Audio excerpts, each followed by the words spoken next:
Hello everyone, what's happening? Welcome back to the channel. Hope everybody's doing well. Beautiful weather outside today.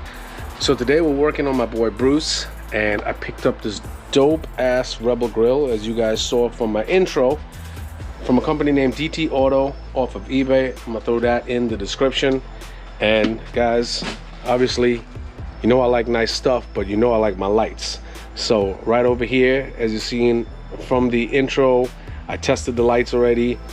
In the time lapse, you got 3 amber lights, and these right here, oh my god, they light up red. Cannot wait to hook this bad boy up.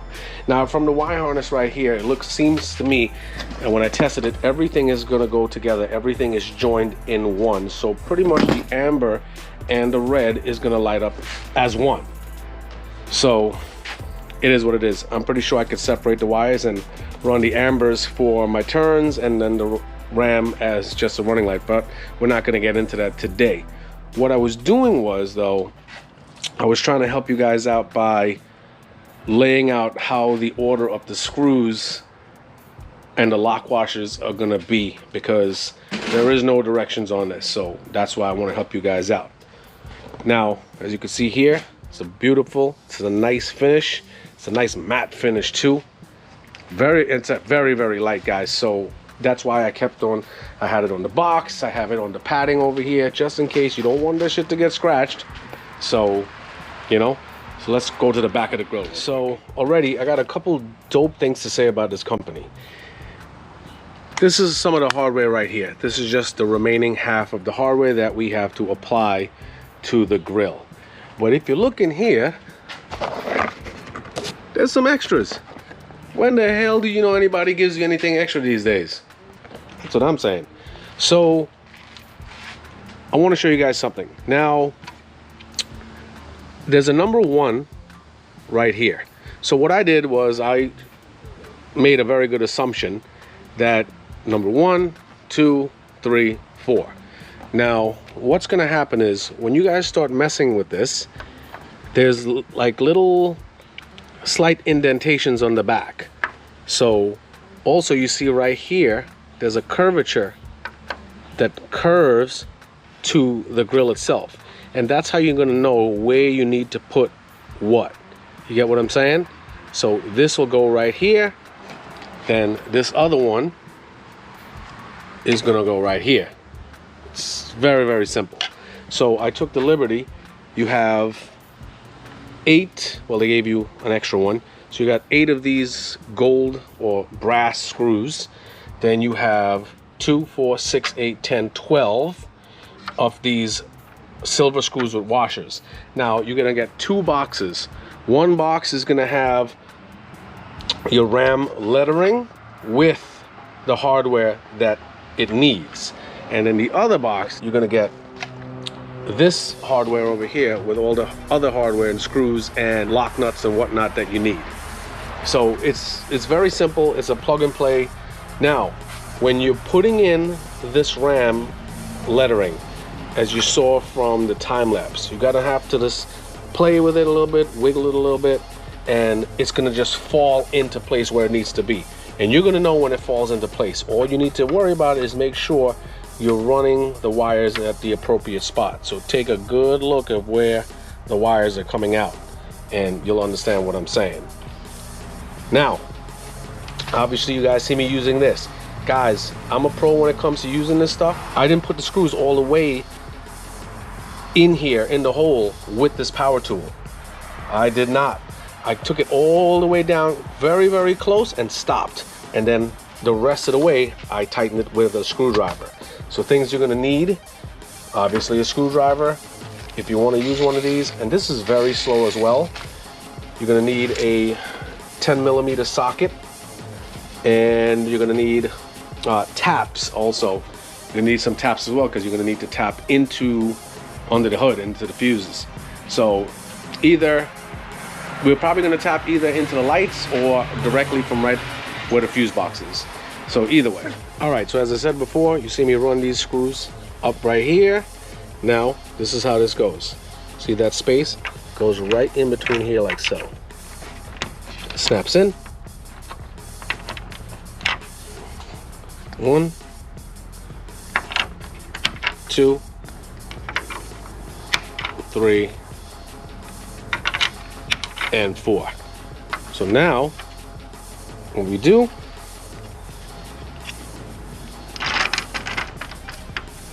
and then you run this lock nuts in.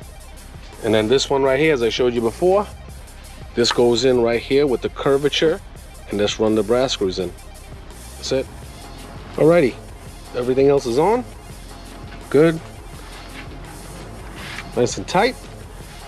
Now we gotta take off the other grill and test the wires. You know what I'm saying? All right, guys, I forgot to mention, you're gonna need a pry tool. Well, usually now I can just pull this up, but this has to come up. This right here, this one right here, and right here. I usually just pull it up.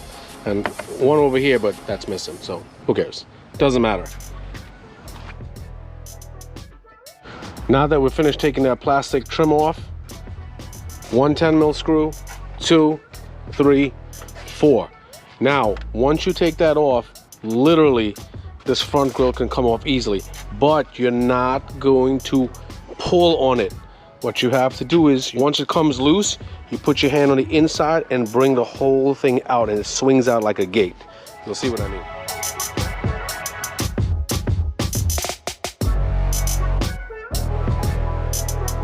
Okay, so as I said before, once you take off those 4 10mm bolts, the grill is going to flex forward, and you just push your hand like this, and you just pull it like this, like a gate. Like your whole arm is making the movement, and it'll just swing out, because what'll happen is if you just yank on it, there are tabs that are in here, you're gonna break them. So you don't want to break them. Know what I'm saying? All right, guys, so this is the part of the lesson right now you have to pay attention to. Obviously, main fuse box is under the hood on this Ram. Now, these 2 tabs right here, push them back, you can open them. So now what we want is, we want a fuse that only has power when the ignition is on, which is a switched connection. So right to the front right here, there's a 10 amp fuse right here. Now if you cross-reference that with the diagram, so you got the F14, F38, you got an F99. So you go to F99,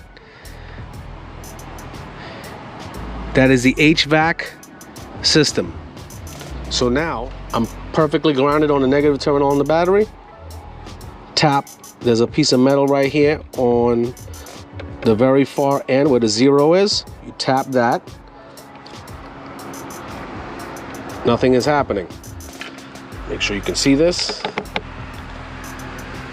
Okay, the tester is not lighting up. See what I'm saying? Now I'm going to turn the ignition on.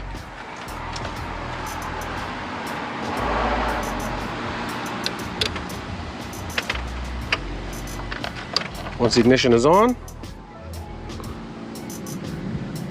tap that. There you go. So that has power when the ignition is on, which is a switched connection. Got it? So now, to make things easier, instead of putting an add fuse in here, there's 4 tabs, 1, 2, and 2 in the back. I'm gonna press them and lift the fuse box to get right directly to the wire underneath, so I can just tap in there.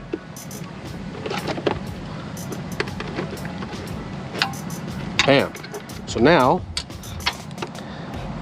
it's actually this, I looked at the wires before. So the number 10 amp is over here.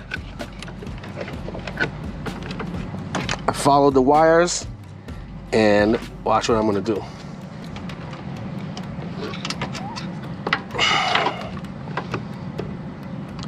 This pink wire right there.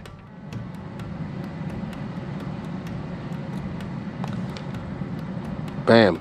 See it light up? That's the circuit right there when the ignition is on. It's perfect.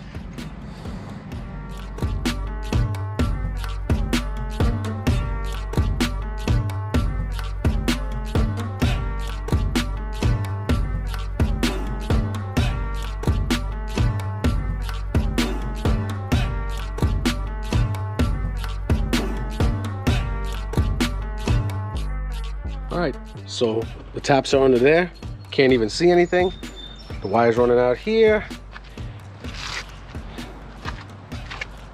Time to test this bad boy.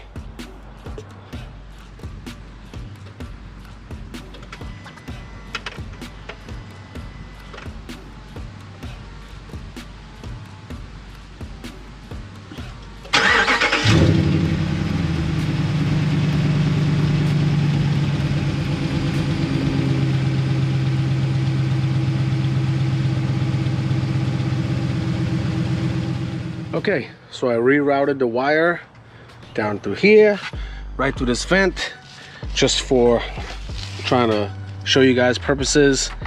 I'm gonna end up neatening all of this stuff anyway. Oh, these plastic insulators above these can be pulled back.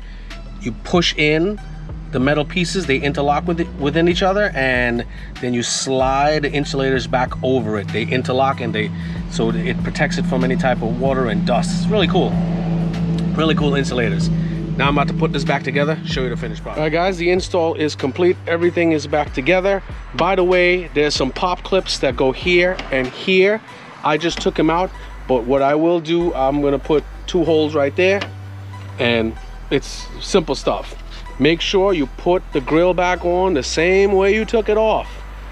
Make sure there's tabs just like these. There's tabs just like those on this new grill. So make sure they fit. Make sure they go into the sleeve when you're putting it in. That'll help reinforce it. And that is it.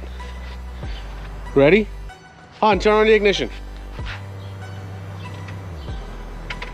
Damn. Yeah. Yes.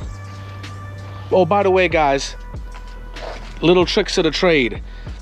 Under there, I picked a black wire, just in case you guys want to know some little tidbits. If you want to know what a good ground is, you hook up the terminal to the positive, and then when you tap on a supposed ground, the tester is gonna light up. So look, bam. See, that looks like metal, but guess what? It's not a good ground. Get what I'm saying? Look, metal bolt, not a good ground. Not a good ground. This is what I'm saying. Look, not a good ground. Now look right here. Ready? Look at this bolt. Bam. See what I'm saying? This is what I tell you guys all the time. When you're testing fuses, make sure you have good grounds, otherwise you will blow out fuses. So, moral again, you take your testers, you take the clip for the tester, put it on the positive, and tap different sources of metal to make sure, like, it lights up. All right, guys, you see the finished product. Like, subscribe, comment. Everything is gonna be in the description. And I'll talk to y'all soon. Take care.